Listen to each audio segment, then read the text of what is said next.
ஜெகத்குருவே சரணம். மந்த்ராலய மகான் மகாபிரபு ஜெகத்குரு ஸ்ரீ ஸ்ரீ ராகவேந்திர சுவாமிகளின் பரிபூரண அருளுடன் ஆசிகளுடன் நீங்களும் உங்கள் குடும்பத்தாரும் அனைத்து நலன்களும் பெற்று வாழ்வாங்கு வாழ வேண்டும் என்பதனையே பிரார்த்தனைகளாக குருராஜருடைய பொற்பாத கபலங்களில் பணிவுடன் சமர்ப்பிக்கின்றேன். குருராஜருடைய கருணா கடாட்சம் அப்படிங்கிறது அவரை தொடர்ந்து நாம் வேண்டிக் கொண்டு பிரார்த்தித்து கொண்டு இருக்கும் பொழுது நிச்சயமாக 100% உங்களை அடையும். நீங்கள் எந்த தெய்வத்தை வணங்கினாலும் சரி, எந்த கோவிலுக்கு சென்றாலும் சரி, முதன்மையாக முதற் கடவுளாக இப்படி ஒரு கோயிலுக்கு போகிறோம், விநாயக பெருமானை எப்படி வணங்குகிறோமோ அந்த மாதிரி மாதா பிதா குரு தெய்வம் அப்படின்னு சொல்லுவாங்க.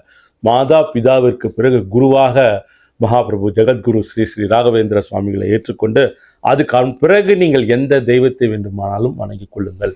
இப்போ ஜாதகம் இருக்கு இல்லைங்களா, ஜாதகம் அப்படின்னா பொதுவாகவே நம்ம என்ன சொல்லுவோம் அப்படின்னு என்ன சொல்கிறாங்க அப்படின்னா, ஜாதகம் அப்படிங்கிறது ஒரு பயோடேட்டா, அது ஒரு வழிகாட்டி அப்படின்னு சொல்லலாம். இந்த காலகட்டத்தில் இது நடக்கும். மிக சரியான ஜோதிடராக இருந்தால் சொல்லுவார், இந்த காலகட்டத்தில் இது நடக்கும், இந்த தசாபுத்தி நடக்குது, இப்படி போகக்கூடாது, இப்படி செய்யணும் அப்படின்னு சொல்லிட்டு அந்த பாதை இப்படி தான் நடக்கும்னு சொல்லிட்டு உங்களுக்கு ஒரு பாதையை சொல்கிறது. ஆனால் நீங்கள் ஜெகத்குரு ஸ்ரீ ஸ்ரீ ராகவேந்திர சுவாமிகளை வணங்கும் போதும் பிரார்த்திக்கும் போதும் அந்த பாதை எப்படி இருக்க வேண்டும் அப்படிங்கிறத மாற்றி வைப்பார் நம்முடைய குருராஜர். பாதை இப்படி தான் இருக்கணுன்றது விதி. ஆனால் உங்களது பிரார்த்தனையும் உங்களது வேண்டுதலும் குருராஜரிடமிருந்து கொடுக்கக்கூடிய அருள் அனுகிரகம் என்னன்னு கேட்டால், இந்த பாதை இப்படி இருக்கலாம் அப்படின்னு சொல்லிட்டு எந்த துன்பங்கள், எந்த துயர்கள், எந்த கஷ்டங்கள் இருந்தால் கூட அவற்றை நீங்கள் ஏற்றுக்கொள்ளக்கூடிய வகையிலே, ரொம்ப அதிகமாக கிடையாது, அதிலிருந்து ஒரு நன்மை விளையக்கூடிய வகையிலே அதை மாற்றி தந்து விடுவார் குருராஜர். நிச்சயமாக நீங்கள் சொல்லலாம், நாங்கள் இவ்வளோ நாள் ராகவேந்திர சுவாமியை வேண்டின்னு இருக்கோங்க, என்னங்க கிடைச்சிது, அதே கஷ்டம்தான், அதே தொல்லை தான், அப்போ 10 வருஷத்துக்கு முன்னாடி எப்படி இருந்தனோ அப்படியே தான் இருந்திருக்கேன் அப்படின்னு நீங்கள் நினைக்கக்கூடியவராக இருந்தால் நீங்கள் எவ்வளோ துன்பங்களை அனுபவித்திருக்க வேண்டும். நிச்சயமாக இந்த அளவுக்காவது இப்போ இருக்கீங்கன்னா அதுக்கு காரணம் நீங்கள் வணங்கிய மகாபிரபு ஜெகத்குரு ஸ்ரீ ஸ்ரீ ராகவேந்திர சுவாமிகளுடைய அருளும் அனுகிரகம் தான் உங்களை இந்த அளவு வைத்திருக்கிறது அப்படிங்கிறத மறக்கவே கூடாது. நீங்கள் அவரை வணங்காமலேயே விட்டிருந்தால் அந்த வாழ்க்கை, அந்த சூழ்நிலை அப்படிங்கிறது எந்த அளவுக்கு மோசமாக இருக்கும் அப்படின்னு சொல்லிட்டு சற்று சிந்தித்து பாருங்கள். எந்த சன்னியாசியும் எந்த மகானும் இவர்களை வஞ்சிக்க வேண்டும், இவர்களை ஏமாற்ற வேண்டும், இவர்களுக்கு கொடுக்கக்கூடாது அப்படிங்கிற எண்ணம் எல்லாம் கிடையாது. அப்படிலாம் யாருமே இருக்க மாட்டாங்க. நம்முடைய நேரம், நம்முடைய காலம், நம்முடைய விதி அப்படிங்கிறது நம்ம இவ்வாறு வழிநடத்தி கொண்டிருக்கிறது. அப்போ நீங்கள் அவர் மீது செலுத்தக்கூடிய அந்த பக்தி, அந்த சரணாகதி பக்தி, அவர்கிட்ட கொடுக்கக்கூடிய வேண்டுதல் அப்படிங்கிறது உங்கள் விதி எப்பேற்பட்ட விதியாக இருந்தாலும் கூட உங்களுடைய பக்தியினுடைய ஆழம் அப்படிங்கிறது முழுவதுமாக அதனை மாற்றி தந்துவிடும். இதில் பரிபூரண நம்பிக்கை வைக்கணும், இதில் பூரணமான நம்பிக்கை வேண்டும். சரி, காலை ஒரு 11 மணி வாக்கு இருக்கும். ரகுராமன் சாலை ஓரத்தில் நடந்து போயிட்டு இருக்கார். ஏதோ புலவினே போறார். நாம் இப்படி பேசிடக்கூடாதுடா, ஏன் இப்படி பேசணும், கை வேற ஓங்கிட்டோம், அவ பேசுறது தப்பு என்னதான் இருந்தாலும் பெரிய தப்பு இல்லை, என்னுடைய கோபத்தை தூண்டுற மாதிரி பேசலாமா, சரி என்னதான் இருந்தாலும் நீ பேசுறது தப்புடா, எதுக்கு சம்பாதிக்கிறோன்ற திமிர அவனுக்கு, எப்படி நீ பேசலாம் அந்த மாதிரி அப்படின்னு தனக்குத்தானே முணுமுணுத்து கொண்டு ரகுராமன் ஒரு சாலையின் ஓரத்தில் நடந்து சென்று அந்த ஊரின் ஒதுக்குப்புறத்தில் ஒரு ஆலயம் இருக்கிறது, ஆலய வளாகம் இருக்கிறது. அது குலதெய்வ கோயில். நிறைய சின்ன சின்ன கோயில்கள் இருக்கும். அதன் நடுவில் மையத்தில் ஒரு 6 கால் மண்டபம் இருக்கும். அங்கே பிள்ளைகள்லாம் விளையாடிட்டு இருப்பாங்க. அது ஓய்வு நேரங்களில் மக்கள் இளைப்பாறக்கூடிய ஒரு இடமாக இருந்து கொண்டிருக்கும். இந்த 6 கால் மண்டபம்னு பார்த்தா இந்த நாடோடிகள், ஊர் விட்டு ஊர் செல்பவர்கள் சற்று ஓய்வு எடுக்கணும் அப்படின்னா அந்த இடத்துல ரிலாக்ஸ் பண்ணிட்டு போவாங்க. அந்த மாதிரி ஊருக்கு ஒதுக்குப்புறமாக கோயில் வளாகத்தில் இருக்கக்கூடிய ஒரு இடத்தை நோக்கி அவருடைய கால்கள் நடந்து சென்று கொண்டிருக்கிறது. நேராக அங்கே போயிட்டு சோகம் ரகுராமனுக்கு. ஞாயிற்றுக்கிழமை அதுவும் ஜாலியாக இருக்கலாம்னு நினச்சோம். இன்னைக்கு ஃப்ரெண்ட்ஸுங்கெல்லாம் போய் பார்க்கலான்ட்டு ஏதோ ஒன்று பேச போயிட்டு ஏதோ ஒன்று சொல்லி இப்படி இறங்கணுமா கிரகம் அப்படின்ட்டு யோசிச்சுட்டு நேராக போயிட்டு அந்த மண்டபம் இருக்குது. அந்த மண்டபத்தில் அந்த மண்டபத்துக்கிட்ட போயிட்டு உட்கார்றார். உட்கார்ந்தோடனே அந்த மண்டபத்தின் பின்புறம் பார்த்தா அது ஒரு 6 கால் மண்டபம் மாதிரி. அந்த மண்டபத்தின் பின்னாடி ஓப்பன் டைப்பு. பின்னாடி ஒரு சாது ஒரு சன்னியாசி அழகாக இப்படி தலையை வச்சு நல்லா தூங்கிட்டு இருக்கார். நல்லா காற்று ஜில்லுன்னு அடிச்சிட்டு இருக்கார் அந்த இடத்துல. இந்த பக்கம் பார்த்தா ஒரு சன்னியாசி டீம், ஒரு சாமியார், அவர் கூட 2-3 சிஷ்யர்கள், அவர் தயாராகிட்டு இருக்கார் அந்த இடத்துல. ஏதோ நெத்தியில் போட்டுக்கிட்டு நாமெல்லாம் போட்டுன்னு உட்காந்துருக்காரு. இன்னும் இப்படி திரும்பி பார்த்தா இவெல்லாம் சும்மா பார்த்துட்டு இருக்காரு. ரகுராமன் உட்காந்துட்டு, ரகுராமன் ஒரு அலுவலகத்தில் வேலை பார்க்குறாரு, உட்கார்ந்துட்டு இருக்காரு. ஒரு தம்பதிகள் வந்து அந்த சாமியாரை நோக்கி வந்து கொண்டு இருக்கிறார்கள். வந்த உடனே இதை வந்து ஒரு சிஷ்யன் பார்த்துடுறான். பார்த்துட்டு, குருவே உங்களை நோக்கி ஒரு தம்பதிங்க வந்திருக்காங்க, உங்களை நோக்கி வந்துட்டு இருக்காங்க அப்படின்றான். என்னை நோக்கி வருகிறார்களா? இல்லை குருவே, நம்மளை பார்க்கறதுக்காக வந்துட்டு இருக்காங்க, நீங்கள் ஆசீர்வாதம் பண்ணுறீங்கன்ட்டு நம்ம நேற்று ஊரெல்லாம் சொன்னோம் இல்லையா, அதனால் வந்துட்டு இருக்காங்க, வாங்க அப்படின்றார். உடனே குருநாதர் திரும்பி பார்க்குறாரு. டேய் போடா, வரேன் போ, இது பெரிய அப்படியே பெரிய பேலஸ், இது இங்கேருந்து நான் நடந்து வர்றதுக்கு 10 நிமிஷம் ஆகும், இப்படி திரும்பினா அவங்கள பார்க்க போகிறேன், போயிட்டு உட்கார சொல்லுத வரேன் அப்படிங்கிறார். வரேன்னு சொன்னோடனே திரும்பி பார்த்தா அவங்க வந்து நிற்கிறாங்க. இந்த சிஷ்யர் போயிட்டு அவங்க கிட்ட போயிட்டு அவங்கள கொஞ்ச நேரம் உட்காருங்க, இதை பார்க்கலாம் அவர் அப்படின்றார். ஒரு மண்டபம், அந்த படிக்கட்டுகள், அந்த மண்டபத்தில் நின்றுறாங்க. கீழே உட்காந்துடுறாங்க இந்த தம்பதிகள். உட்காந்து முடித்தோடனே நம்ம குருநாதர் இருக்கார் இல்லையா, அவரை சரி நான் கரெக்டாக இருக்கேனா அப்படின்னு சொல்லிட்டு இன்னொரு சிஷியன் கேட்குறாரு. குருவே எல்லாம் கரெக்டாக இருக்குது, ரைட் ஓகே அப்படின்னு சொல்லிட்டு திரும்பி ஒரு பார்க்குறாரு. திரும்பி பார்த்துட்டு ஒரு 2 ஸ்டெப் எடுத்து வச்சோடனே அவங்க உட்காந்துருக்காங்க, எழுந்து நிற்கிறாங்க. இந்த பக்கத்தில் ரகுராமன் வந்து உட்காந்து அமைதியாக விரக்தியாக பார்த்துட்டு இருக்காரு, இங்கே என்ன நடக்குது அப்படின்ட்டு. இவர் இந்த குரு என்ன பண்ணுறாரு, இந்த சாது குரு அப்படியே நடந்து எதிரில் வந்து நின்று அவங்கள பார்த்துட்டு ஆயுஷ் பீமா கோல்டு நமஹா அப்படின்றார். இப்படி சொல்லி முடிச்சோன்னே அந்த போனார் பாருங்க சிஷ்யன், இவர் காதில் சொல்கிறான், குருவே இது வந்து எல்ஐசி பாலிசியோட பேர், இதை போய் சொல்கிறீங்க நீங்கள் அப்படின்னோடனே அந்த குருக்கும் வந்து பக்கத்தில் இந்த பக்கம் திரும்பி இன்னொருத்தனை பார்க்குறாரு.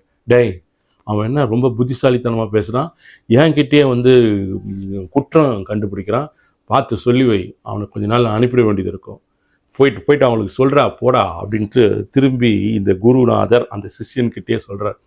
சிஷ்யன் வந்து என்ன சொல்கிறீங்கன்னு என்னமோ கேட்குறாங்க பாரு அவங்க வந்திருக்கவங்க அப்படின்னு. இது என்ன சொல்ல வரீங்க நீங்கன்னு.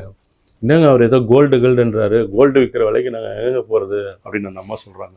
சொன்னோம் இல்லைம்மா, அவர் என்ன சொன்னார்னா ஆயுஷ் பீமா கோல்டு அப்படின்னா தங்கத்தை போன்று சுத்தமாகவும் பீமனை போன்று உறுதியான வாழ்க்கையை நீங்கள் பெறுவீர்கள் அப்படின்னு சொல்லிட்டு அவர் அருளாசி சொல்கிறார், வேற ஒன்றும் தப்பாக நினைக்காதீங்க அப்படின்னு சொன்னோன்னே சரி சாமி, நான் ஆசீர்வாதம் சாமி அப்படின்னு சொல்லிட்டு வாங்கிடுறாங்க. வாங்கினோடனே இந்த சிஷ்யன் மறுபடியும் போயிட்டு, என்ன குருவே ஓரளவுக்கு சமாளிச்சுட்டு வந்துட்டேன், நீங்கள் சொன்னது எல்ஐசியோட பாலிசி பேர் தான், எப்படி நீங்கள் அதை சொல்லலாம் அப்படின்னு கேட்குறாரு. இந்த பக்கம் திரும்பி இன்னொரு சிஷ்யம் இருக்கணும். டேய் இவன் ரொம்ப பேசிகிட்டே இருக்கான், நம்மளை விட புத்திசாலித்தனமாக நம்முடைய டீமில் யாருமே இருக்கக்கூடாது, வர அவன் தாடி வேற, என்னுடைய தாடி வேற ஒரு 2 இன்ச்சு அகலமாக அதிகமாக வளர்ந்துட்டுருக்கு, முதல்ல அவனை ரிட்டையர்மெண்ட் பண்ணி வெளியில் அனுப்ப, போதும் நம்ம ரகசியம்லாம் அவனுக்கு தெரிஞ்சு போச்சு, ரகசியம் தெரிஞ்சவனா கூட வச்சுன்னா எப்போவுமே ஆபத்து, நான் பேசுகிறதெல்லாம் அவன் ஆச்சரியமாக எப்போவுமே கேட்கணும், அப்படி கேட்குறவன் தான் நமக்கு வேணும், முதல்ல அனுப்ப, இல்லைனா உன்னையும் சேர்த்து வெளியே அனுப்பிச்சிடும்னு சொல்லிட்டு பக்கத்தில் இருக்கிற இன்னொரு சிஷ்யன்கிட்ட அவர் சொல்கிறார். சொல்லி முடித்த உடனே எதிரில் வந்து 2 தம்பதிகள் உட்காந்துருக்காங்க. இது காலையில் ஒரு 11-11:30 மணி வாக்கில் நடந்துட்டு இருக்கு. இதை வந்து விளையாட்டாக ரகுராமன் பார்த்து கொண்டிருக்கிறார். பார்த்துட்டு இந்த இவர் உடனே சுவாமிஜி கேட்குறாரு, சொல்லுமா என்ன பிரச்சனை உனக்கு அப்படின்றார். உடனே அந்த அம்மா சொல்கிறாங்க, சுவாமி இந்த ஆள் காலையில் எழுந்தான்னா செல்ஃபோன் எடுத்து ஆன் பண்ணிக்கிறான், காலையில் செல்ஃபோனே பார்த்துன்னு இருக்கான், 10 மணிக்கு வேலைக்கு போகணும், அதுவும் ஷிஃப்ட்டு கணக்கு டியூட்டி, அது 9:45 தான் எழுந்து குளிக்கவே போகிறாரு சாமி, எப்படி சாமி இது பண்ணுறது, காய்கறி கடைக்கு போயிட்டு ஒரு கறிக்காய் வாங்கின்னு வர்றதுக்கு இல்லை, ஏதாவது ஒரு சின்ன வேலை, ஒரு பால் வாங்கினா கூட அது என் வேலை இல்லைன்னு சொல்லிட்டு 24 மணி நேரம் இந்த ஃபோனும் கையுமே இருக்கா சாமி, ஏதாவது கொஞ்சம் சொல்லுங்க சாமி அப்படின்ற. உடனே அது பக்கத்தில் இருக்க அந்த ஹஸ்பண்ட் அவர் என்ன சொல்கிறாரு, சாமி அப்படிலாம் ஒன்றும் இல்லை, நான் எல்லா கடைக்கும் தான் போகிறேன் வரேன், ஏதோ கொஞ்சம் ஓய்வாக இருக்கட்டும் ரிலாக்ஸாக இருக்கட்டும் தான் நான் ஃபோனை பார்க்குறேன், மற்றபடி வேறு ஒன்றும் இல்லை, என்ன போயிட்டு இது செய்யலை அது செய்யலைன்னா எப்படி சாமி அப்படின்னு கேட்குறாரு. குழந்தாய், உடனே சாமிஜி சொல்கிறார், நீ செய்வது மிகப்பெரிய தவறு, தினமும் காலையில் 5 மணிக்கு எழுந்து கொள்ள வேண்டும். 5 மணிக்கா, இது குளிர்காலம் சாமி, எப்படி நான் 5 மணிக்கு எழுந்துக்கிறது அப்படின்ற. 5 மணிக்கு எழுந்துக்கொள், தினமும் 5 மணிக்கு எழுந்து நின்று குளித்து முடித்து விட்டு வீட்டில் இருக்கக்கூடிய வேலைகள் என்னவெல்லாம் இருக்கிறதோ அதை ஒரு பட்டியலிட்டு அனைத்து வேலைகளையும் செய்ய வேண்டும் அப்படின்றார். சாமி 5 மணிக்கு எவன் சாமி எழுந்துக்க முடியும், என்ன பேச்சு பேசுறீங்க, முடிஞ்சால் நீங்கள் எழுந்து காமிங்க 5 மணிக்கு, நீங்களே 8:30 மணிக்கு மேலே தான் எழுந்து ரெடியாக வரீங்க, நானே இந்த பக்கம் எப்போனா வரும்போது பார்க்குறேன், நீங்கள் என்னடா 5 மணிக்கு எழுந்துக்க சொல்கிறீங்கன்னா சாமியார் கோவம் வந்துடுது. சாமியார் கோவம் வந்து என்னையே எடுத்து பேசுகிறாயா, உனக்கு நான் இப்போ சாபத்தை கொடுக்க போகிறேன்னு சொல்லிட்டு ஸ்டார்ட் பண்ணுறாரு. உடனே அந்த அம்மா கோவத்தில் வந்து, யோ சாமி நிறுத்தியா, ஏதோ போனா போட்டோம், எங்கள் குடும்பத்துக்குள்ளே சண்டை இருக்க, ஏதோ சமாதானப்படுத்தி எங்களை சேர்த்து வச்சு நல்ல புத்தி சொல்லணும் தான் என் புருஷனுக்கு நீ சாபம் தரையா, நடக்கிறதே வேற, ஞாபகத்துக்கு அங்கே என்னென்ன ஒண்ணுமே புரியல. அந்த இடத்துல சாமியாருக்கும் இந்த அம்மாவுக்கும் சண்டை வந்து, நாங்க புருஷன் பொண்டாட்டி எப்பனாலும் சண்டை போடுவோம், கூடிக்குவோம். இடையில வந்து சாபம் கொடுக்குறாராம்ல, சாபம். வாயா போலாம் நம்ம வீட்டுக்கு, நீ போனை பாரு, எது வேணாலும் பண்ணு, என்ன வேணாலும் பண்ணு. இந்த சாமியாருங்கெல்லாம் நம்பி வந்தா சாபம் கொடுத்துட்றேன்னு சொல்லுவாங்க, வா போலாம்னு சொல்லி கூட்டிட்டு போயிடுது அந்த அம்மா. இதெல்லாம் உட்காந்து ரகுராமன் பார்த்துட்டே இருக்காரு. மனதிற்குள்ளாக சிரித்து கொள்கிறார். சிரிச்சுட்டு சரி இறங்கி வீட்டுக்கு போகலான்னு சொல்லிட்டு இறங்கி 2-3 ஸ்டெப் எடுத்துக்கிறாரு. தம்பி அப்படின்னு ஒரு குரல் கேட்குது. திரும்பி பார்த்தா அந்த முதல்ல படுத்திருந்தார்ல ஒரு பெரியவர், அவர் கூப்பிடுறாரு, இங்கே வா அப்படின்றார். போனோடனே, என்ன சாமி? அவர் ஒரு சாமியார் மாதிரி தான் இருக்கார். ஏன்ப்பா வீட்டில் சண்டை போடுற? சண்டை போடாத, அமைதியாக அடங்கிப்போ. அடங்கிப்போன்னா உன் மனதை அடங்கிப்போன்னு சொல்கிறோம். உன்னுடைய தன்மானமும் சுயகௌரவம் அப்படிங்கிறது அதை காமிக்கக்கூடிய இடம் வீடு கிடையாது. கணவன் மனைவி 2 பேரும் சேர்ந்து தான் ஒரு குடும்பத்தை வந்து சீர்தூக்கி உயர்த்தி வைக்க வேண்டும். அந்த குடும்பத்தில் இருக்கக்கூடிய பிள்ளைகளுடைய எதிர்காலம் அப்படிங்கிறது எல்லாமே வந்து அந்த கணவன் மனைவிக்குள்ளே இருக்கக்கூடிய ஒற்றுமையில் தான் இருக்குது. அந்த ஒற்றுமை நிலைநிறுத்தி நிற்கணும், ஒரு குடும்பத்தோட அந்த கட்டுக்கோப்பு கலையாமல் அப்படியே இருக்கணும்னா யாராவது ஒருத்தர் அதில் தாழ்ந்து அமைதியாக விட வேண்டும். தாழ்ந்து அமைதியாயிடுறீங்க அப்படிங்கிறதுக்காக நீங்கள் எதையோ இழந்து விட்டார் போலவும் உங்களுடைய கௌரவம் பாதிக்கப்பட்டது போலவும் நினைப்பது மிகப்பெரிய தவறு. குடும்பத்திற்காக யார் பண்ணது? என் கணவன் தானே பண்ணா, என் மனைவி தானே பண்ணா, சரி இருக்கட்டும், சரியாக போயிடும், அப்புறம் சரியாக போய்டும்னு சொல்லிட்டு மனதிற்குள்ளாகவே உங்களை நீங்கள் கண்காணித்து எந்த நேரத்தில் பேசக்கூடாதோ அந்த நேரத்தில் பேசாமல் இருந்து குடும்பத்தின் ஒற்றுமையை சீர்தூக்கி பார்க்க வேண்டும். நீ வந்து நான் தான் பெரியாள், நான் சொன்னதை நீ கேட்டாகணும் அப்படின்னு சொல்லிட்டு ஒரு அடக்குமுறை தன்மையில் நீ வந்து அதிகமாக போயிட்டே இருந்தனா உன் மனது நீ சொல்வதை எல்லாம் கேட்காமல் அது இஷ்டத்துக்கு அதனுடைய பாதையில் சென்று உன்னை முச்சந்தியில் நிறுத்திவிடும், மிகப்பெரிய பள்ளத்தாக்கில் தள்ளிடும். உன்னால் வந்து நீ பேசி சண்டை போட்டு உன்னால் வந்து அந்த இடத்தில் வாக்குவாதங்கள் முற்றுகிறது அப்படின்னா நீ அந்த இடத்தை விற்று அகன்று விடுவது, அந்த இடத்திலிருந்து நீ நகர்ந்து விடுவதே மிக சரியானதாக இருக்கும். நீ எந்த கடவுளை பிரார்த்திக்கிறியோ அந்த கடவுள்கிட்ட சமர்ப்பணம் பண்ணு. நீ ஒரு குருநாதரை வணங்கினா அந்த குருநாதர்கிட்ட சமர்ப்பணம் பண்ணு. எக்காலத்திலும் எப்போதும் நீ தோற்பவனே கிடையாது. நீ ஏன் அப்படி விட நினைச்சுக்கிற? ரகுராமன் மனசில் இருக்கிறது எல்லாமே அந்த சாமியார் வந்து புட்டு புட்டு வைக்கிறார். எப்போவுமே நீ வந்து ஆணவத்தோடு நான் சொன்னதான் கேட்கணும், நான் சொன்னதான் செய்கிறேன்னு சொல்லியே அதனுடைய மொத்தமான குடும்பத்திற்கு மிகப்பெரிய அழிவு பாதையை நோக்கி சென்றுவிடும். அதை தவிர இந்த உலகத்தில் ஏராளமான நன்மை பயக்கக்கூடிய விஷயங்கள் நிறையா இருக்குது, எவ்வளவோ இருக்குது, நிறையா இருக்குது. அதெல்லாம் ஒவ்வொன்றாக என்ன ஏதுவென்று நிற்பார். அதனால் குடும்பத்தில் இனி அமைதி வருவதற்கு நீ சற்று அமைதியாக இரு, எல்லாத்தையும் தள்ளி ஓரவை, போயிட்டு வா அப்படின்னு சொல்லிட்டு அந்த ரகுராமனுக்கு ஆசிகள் கொடுக்கிறார். அவரும் கீழே விழுந்து வணங்கி தன்னுடைய வீட்டை நோக்கி நடந்து செல்கிறார். ஒன்று உங்கள் சிந்தனையால் ஒன்றை மடைமாற்றம் செய்வது, இப்படி பண்ணக்கூடாது, அப்படி செய்யக்கூடாதுன்னுட்டு இல்லை, அதை கண்ட்ரோல் பண்ணுற அளவுக்கு என்னை நான் கட்டுப்படுத்தும் அளவுக்கு என்னிடம் சக்திகள் இல்லை, வேறு ஏதாவது எக்ஸ்டர்னலாக இருக்கக்கூடிய ஒரு ஃபோர்ஸ், ஒரு சக்தி தான் அதனை மாற்றி அமைக்க வேண்டும் அப்படின்னு நீங்கள் நினச்சிங்கன்னா நிச்சயமாக நாம் கடந்த பதிவில் அதனுடைய லிங்க் வந்து டிஸ்கிரிப்ஷனில் நான் தரேன், அந்த பதிவினை மறக்காமல் பாருங்கள்.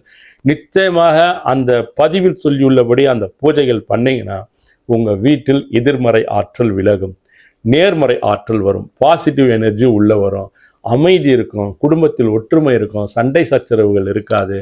வீடு அமைதியாகவும் சண்டை சச்சரவும் இல்லாமல் இருந்தாலே தெய்வம் வாசம் செய்யும். கண்ணீர் விட்டு அழுதுனே இருக்கக்கூடாது. எப்போ வீட்டில் யாராவது ஒருத்தர் ஏதாவது ஒரு கவலையில் சத்தம் போட்டு அழறது ஒன்று, சத்தம் இல்லாமல் சமையல் கட்டில் அழுறது, வேறு ஒரு அறையில் அழுவது, இல்லை வெளியில் நின்று அழறது, அந்த அழுகை, அதுவும் பெண்களின் அழுகை அப்படிங்கிறது எந்த காரணத்துக்கு கொண்டும் ஒரு வீட்டில் இருக்கவே கூடாது. நாம் குருராஜனுடைய பக்தர்கள், குருராஜர் நம் உள்ளத்திலும் இருக்கிறார், நம்முடைய இல்லத்திலும் இருந்து கொண்டிருக்கிறார். அப்படின்னு இருக்கும்போது அந்த வீடு கோயிலுக்கு இணையானதாக இருக்க வேண்டும். அதற்கு இணையாக என்னெல்லாம் பண்ண முடியுமோ அதெல்லாம் பண்ணணும். அதனால அதெல்லாம் இனி மாறணும், எதுவுமே இருக்கக்கூடாது, சுபிக்ஷமாக இருக்கணும் அப்படின்னு நீங்கள் நினைத்தீங்கன்னா கடந்த பதிவினை பாருங்கள். அது சொல்லியிருக்கிறபடி அந்த பூஜை முறைகளை முயற்சி செய்யுங்கள், கையாளுங்கள். நிச்சயமாக உங்களுக்கு உண்டான அருளும் அனுகிரகம் ஆசிகளும் ஸ்ரீ பூதராஜ சுவாமிகள் மூலமாகவும் மகாபிரபு ஜெகத்குரு ஸ்ரீ ஸ்ரீ ராகவேந்திர சுவாமிகள் மூலமாகவும் உங்களுக்கு நிச்சயம் வந்து சேரும். மீண்டும் அடுத்த பதிவில் சந்திப்போம். நன்றி, வணக்கம். ஜெகத்குருவே சரணம்.